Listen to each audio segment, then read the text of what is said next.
జాతీయ రోడ్డు భద్రతా మహోత్సవాలను పురస్కరించుకుని జిల్లా రవాణా శాఖ ఆధ్వర్యంలో సోమవారం జిల్లా కేంద్రంలోని రవాణా శాఖ కార్యాలయంలో శిరస్త్రాణం ధరించాల్సిన ఆవశ్యకతపై ప్రజల్లో అవగాహన పెంపొందించేందుకు చేపట్టిన కార్యక్రమంలో రాష్ట్ర పంచాయతీ రాజ్, గ్రామీణాభివృద్ధి, గ్రామీణ నీటి సరఫరా, స్త్రీ, శిశు సంక్షేమ శాఖ మంత్రి ధనసరి అనసూయ సీతక్క, జిల్లా కలెక్టర్ దివాకర్ టి.ఎస్. గ్రంథాలయ సంస్థ చైర్మన్ రవి చందర్లతో కలిసి హెల్మెట్లను పంపిణీ చేశారు.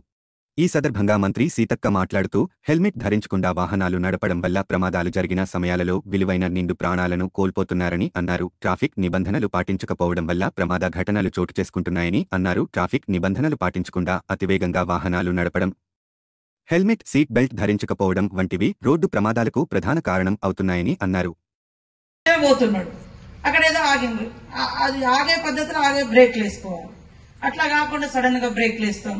సడన్ గా మనకు బర్రెలు అడ్డం వస్తాయి, గేదెలు అడ్డం వస్తాయి, బైకులు అడ్డం వస్తాయి, లేదా ట్రాఫిక్ పోలీసు ఉంటారు, లేదా ఉంటది. ఎవరు కనబడ్డా మన పద్ధతిలో మనం నిదానంగా పోతే ఏం కాదు. కాబట్టి ఇప్పుడు మనం ఏమనుకుంటాం, రోడ్లు మంచిగా నిన్న ఉంటాయి కాబట్టి ఇంకా స్పీడ్ గా తొక్కునా కొద్ది బైక్ తొక్కాలనిపిస్తుంది కొంతమందికి. కానీ అది ఎక్కడ బ్రేక్ అవుతుందో ఆ లైఫ్ మొత్తం కూడా బ్రేక్ అయ్యే పరిస్థితి ఉంటది. కాబట్టి దయచేసి అందరూ కూడా ఈ యొక్క రోడ్డు భద్రతా మహోత్సవాల సందర్భంగా ఒక ప్రతిజ్ఞ లాగా చేసుకోవాలి. మీరు కూడా అవేర్నెస్ పెట్టాలి. ఆటో డ్రైవర్లతోటి గానీ లేదా బస్ డ్రైవర్స్ తోటి గానీ, అమలా అందరూ రోడ్ ఎక్కే ప్రతి వాహనదారులకు అవగాహన ఉండాలి. రోడ్ ఎక్కగానే ఎలాంటి రూల్స్ పాటించాలి, ఎలాంటి నియమ నిబంధనలు పాటించాలి, ఇదన్నీ కూడా మనం చూడాలి. మన తప్పుకు కూడా ఇతరులు బలవుతారు. మన 2-3 పోలీసులకు కూడా గాయాలై కుట్లు పడ్డాయి. డ్రైవింగ్ చేసిన ఆయన ప్రాణం పోయింది, ఇటు వీళ్లకు దెబ్బలు తగిలినాయి.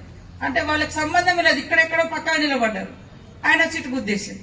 ఇట్లాంటివన్నీ కూడా అవుతున్నాయి. మన రోడ్ల మీద చూస్తుంటే ఆ బండి పోతుంటది, సడన్ గా ఇంకోరు వస్తారు, ఒకదాన్ని యాక్సిడెంట్ అయితే 4 బండ్లకు ఎఫెక్ట్ అవుతా ఉంటది. ఇట్లాంటివి కూడా ఉంటాయి. తర్వాత బండి మీద కూడా ఖచ్చితంగా 2 కంటే ఎక్కువ ఉండకూడదు. డ్రింక్ అనేది అసలే చేయకూడదు. ఫోన్లు మాట్లాడకూడదు. ఫోన్లలో ఎక్కువ సెల్ ఫోన్ తోటి, ఈ ఫోన్లతోటి కూడా ఇబ్బంది అవుతా ఉంటది. మీరు సడన్ గా డ్రైవ్ చేస్తా అంటే స్పీడ్ లో ఉంటారు, ఏదో సడన్ గా మ్యాటర్ వస్తుంది, అవునా అని ఇట్లా షాక్ అయ్యే వార్త ఉంటది. ఇట్లాంటి టైంలో కూడా ఇబ్బంది అయితే ఖచ్చితంగా ఫోన్ వస్తే బ్రేక్ చేసుకుని అది లిఫ్ట్ చేసి మాట్లాడి మళ్ళీ స్టార్ట్. ఏం కాదు, ఒక అర్ధ గంట లేట్ అయితే, ఒక 10 నిమిషాలు లేట్ అవుతుంది అంతే తప్ప ప్రాణాన్ని పొడగొట్టుకునే అంత పెట్టాల్సినంత అవసరం ఉండదు. కాబట్టి ప్రతి ఒక్కరు కూడా మరి ఈ రోడ్డు భద్రతా వారోత్సవాల సందర్భంగా